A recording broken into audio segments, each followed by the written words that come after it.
Nagbabalikan ng Working President.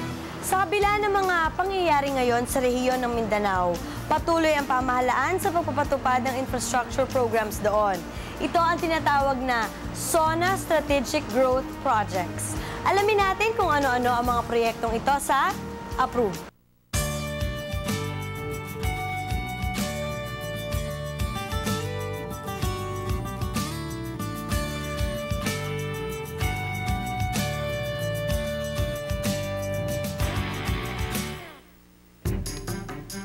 Malaking bahagi ng pagawaing bayan ng pamahalaan ay nakatuon sa pagpapaunlad sa rehiyon ng Mindanao.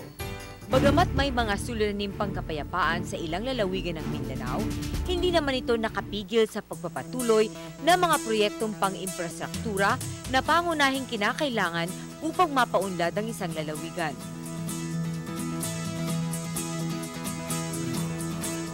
Siya si Undersecretary Romeo S. Momo, dating Regional Director ng Department of Public Works and Highways sa rehiyon ng Caraga.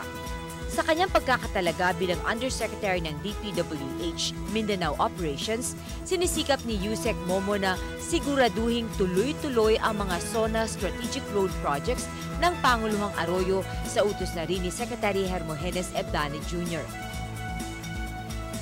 Well, sa ngayon, tuloy pa rin ang ating trabaho, no? Lahat ng ating mga projects ngayon, wala naman tayong sinuspend, no?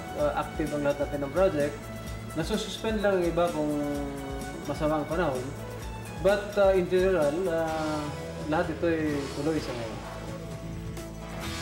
Patuloy din ang paggawa sa Surigao-Davao Coastal Road na magbibigay ng malaking tulong sa mga biyahero ng gulay at produktong agrikultura dahil magiging maiksi na ang kanilang travel time patungo sa mga merkado. Going well ito, no? In fact,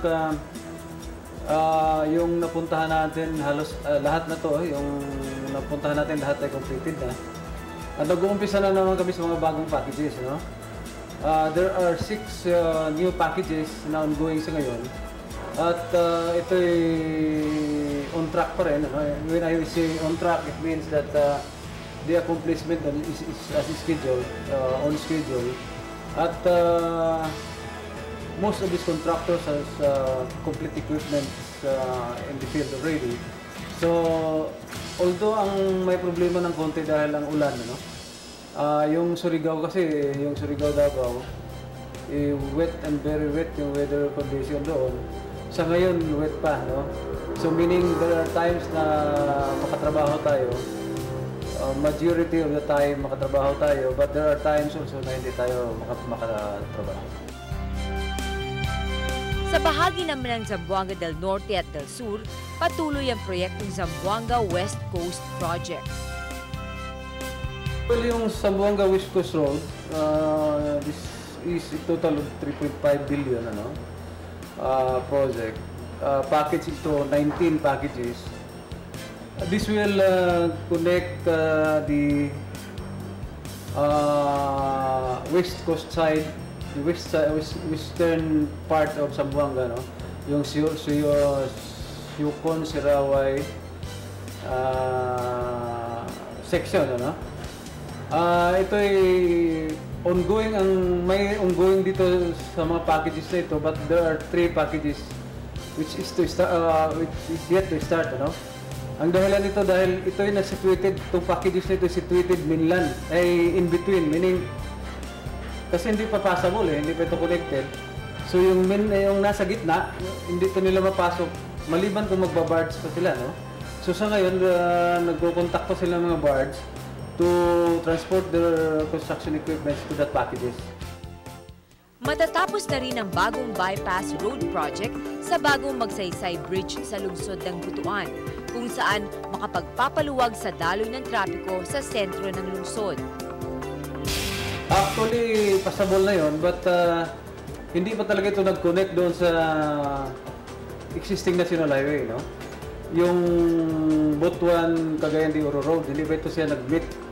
Ang dahilan dahil there is still a gap of about 4 kilometers, unopened pa siya. Sa ngayon, ongoing ang trabaho namin, although we meet some problems, kasi ang problema doon, right of way. No? Sa Sa huling pagdalaw ni Pangulong Arroyo sa Cotabato City, ipinag-utos ng Chief Executive na bilisan ang pagsasaayos ng mga infrastrukturang napinsala noong nakarang pagbaha sa nasabing lugar. Yung karamihan ng mga barangays doon lubog talaga sa baha. At although ngayon wala na, nag-subside na, but there are still traces of destruction, ano? Yung farmlands nila doon, affected talaga, no? Maraming bridges ang nasira sa Department of Public Works and Highways, and the restoration is going on. Ang una talaga doon, which is the clamor of so many of Cotabato and Maguindanao, is the dredging of Rio Grande de Mindanao, no? And then Simoy River also, and Tamuntaka River, no?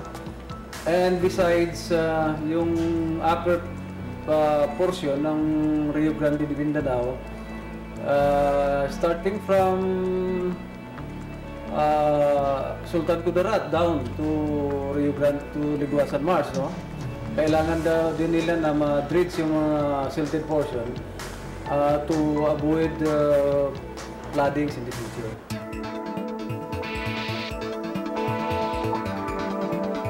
Sa bawat kalsadang pinagagawa ng pamahalaan, ito ay nagsisilbing daan tungo sa maunlad na bayan at sa bawat tulay naman na matatapos, ito ay magsisilbing ugnayan tungo sa tunay na kapayapaan. So we are very blessed, no?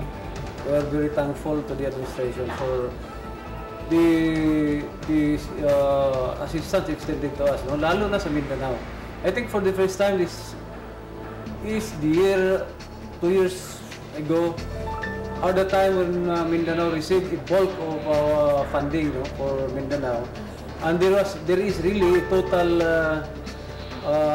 development of all road sections in Mindanao, especially those we think that could not be given priority, no, ay binigyan ng ating mahal na Pangulo ng pansin sa ngayon. At talagang we are very thankful and grateful for this.